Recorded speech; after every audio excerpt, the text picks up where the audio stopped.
The moment the general barked across the training field, every soldier turned to look at the young woman standing alone. She had asked to be excused from the morning physical training test, and the general laughed as if he'd heard the funniest joke of his career. No one knew what she carried under her uniform. No one knew why her eyes looked older than her age. And no one knew that by the end of that morning, the general's laughter would die in his throat. What city are you watching from today? If this story resonated with you, hit subscribe for more real stories about extraordinary people. Her name was Avery Howell, a quiet soldier who kept to herself.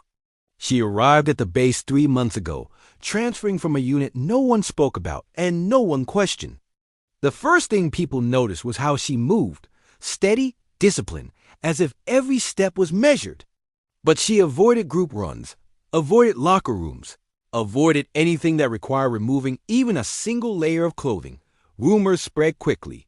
Some called her weak. Others said she was faking injuries to dodge training. A few wondered why any soldier would hide that fiercely unless she had something to protect. But Avery didn't argue, didn't defend herself. She simply did her work, completed her missions, and faded into the background. But today was different. Today she stood in formation at sunrise, knowing the question would come. The general, known for his ruthless discipline, stopped in front of her and demanded an explanation for her request. She tried to keep her voice steady as she responded, but the shame and the memories twisted inside her. The general smirked, loud enough for the entire company to hear. He said she looked perfectly fine, that maybe she just wasn't cut out for the job. Someone in the back snickered. Another soldier whispered something cruel. Avery felt their eyes burning into her back. But she held her posture, refusing to show how much it hurt Dot inside. Her mind replayed a night she wished she could erase, a night in a burned-out village thousands of miles away. She felt again the heat of the flames, the grit in her teeth, the sting of shrapnel ripping across her side while she dragged the wounded boy to safety. She felt the weight of the explosion that threw her into a wall. She remembered waking up in a military hospital, wrapped in bandages, doctors telling her it was a miracle she survived at all. But she never told her new unit. She didn't want pity. She didn't want to be treated like she was fragile. She wanted to stand on her own feet again, even if those feet still shook some mornings when she tried to run Dot, and now under the general's glare. She felt the familiar tremor in her abdomen where the wound had nearly ended her life. The scar beneath her jacket stretched painfully, a reminder that her body wasn't healing the way she pretended it was. But the general kept pushing. He told her that excuses were for civilians.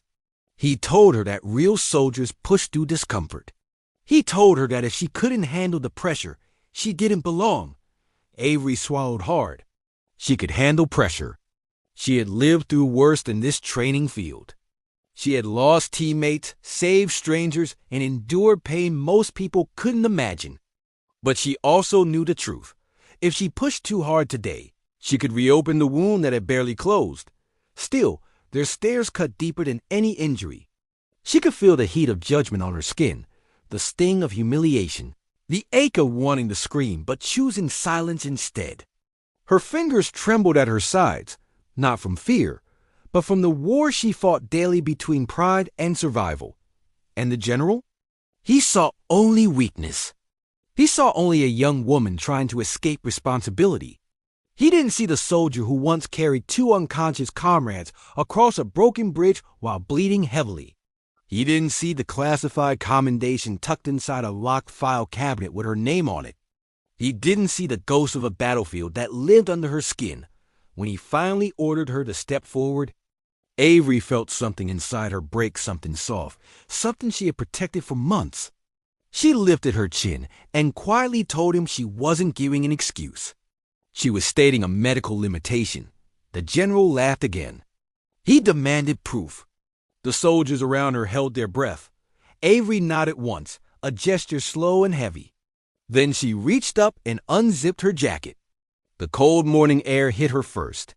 Then the silence hit everyone else. Across her side, stretching from her ribs to her hip, was a brutal, jagged scar thick, burn uneven. The kind of wound that only comes from shrapnel and fire. The kind of wound that tells a story even the strongest voice cannot speak aloud. No one moved. No one spoke.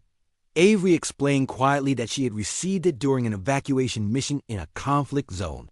She had shielded a civilian child from an explosion. The doctors had warned her the damage was deep, and she was still undergoing treatment. She had requested a light PT modification on medical orders. She never used to gain sympathy, only to avoid re-injury. The general's face drained of color. The soldiers who mocked her lowered their eyes to the ground. The tension in the air shifted from ridicule to shame, but Avery didn't stand there seeking validation. She simply zipped her jacket back up, her expression as composed as ever, though her hands trembled slightly as she did. The general cleared his throat and tried to speak, but Avery beat him to it. She told him that strength wasn't just about running faster or lifting heavier. Strength was also knowing when your body needed rest. Strength was surviving what should have destroyed you. Strength was standing tall, even when the world doubted your worth. Her words settled over the field, like a truth no one could deny. The general finally nodded, softer this time, and approved her medical exemption without another word. The company watched as Avery stepped back into formation, her posture unwavering, her gaze steady. That morning changed more than their view of her.